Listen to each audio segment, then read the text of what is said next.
Okay, so this is my table. There's been a lot of interest in YouTube viewers about what I did with my table. I've never shown anyone the finished product. Sorry about the sun glare, but that's just how it is today. Another reason why I keep it covered most of the time. I want to show right now what's below this table. That's kind of the interesting part. I never showed anyone, so here we're going to take a look. This is a 44 by 88 Brunswick Hawthorne. It's a real pretty table. What I like about it, it has the real wood finish. Solid wood on the sides. That's what, it makes it a really nice, pretty table. Okay, we're going to go underneath it.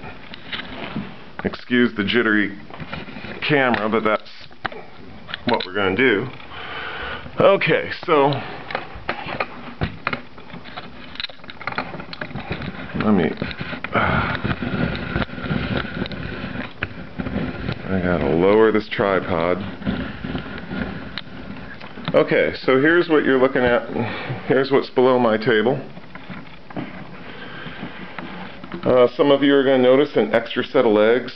Yes, my table actually does have 8 legs on it.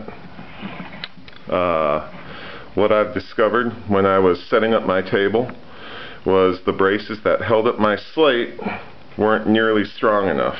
This is a 40-year-old table. Back when they made this table, they didn't have the bracing that holds up the slate. It wasn't nearly strong enough. The recent Hawthorne models and most pro tables have much better bracing than I have. So hence, I have a set of 2 sets of 4 legs.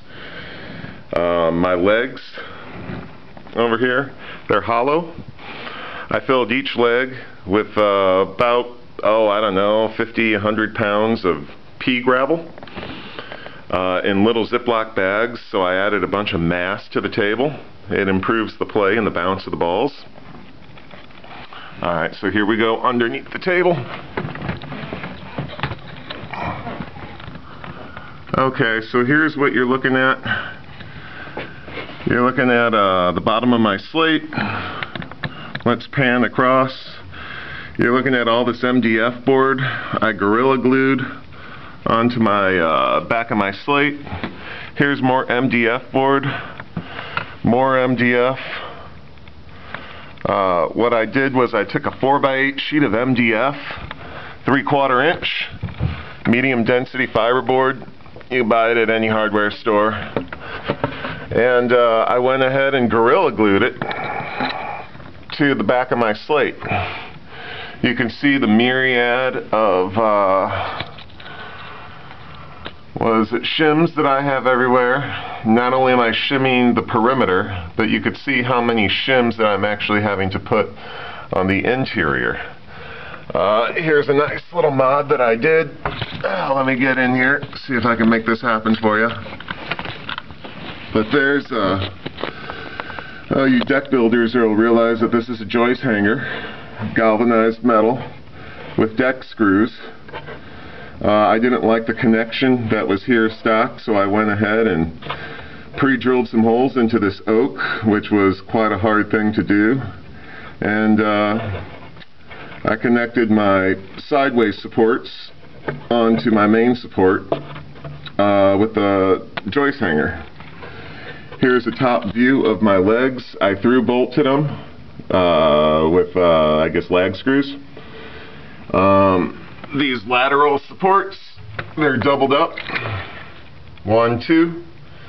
Originally it was just a single piece that went across the seam of the slate, and the edges of where the slate met had to sit on this one piece. Now I doubled it up with another 1x6 of oak. So now I actually have 2 pieces. And again here, what is it, this is just to brace across the center of the slate.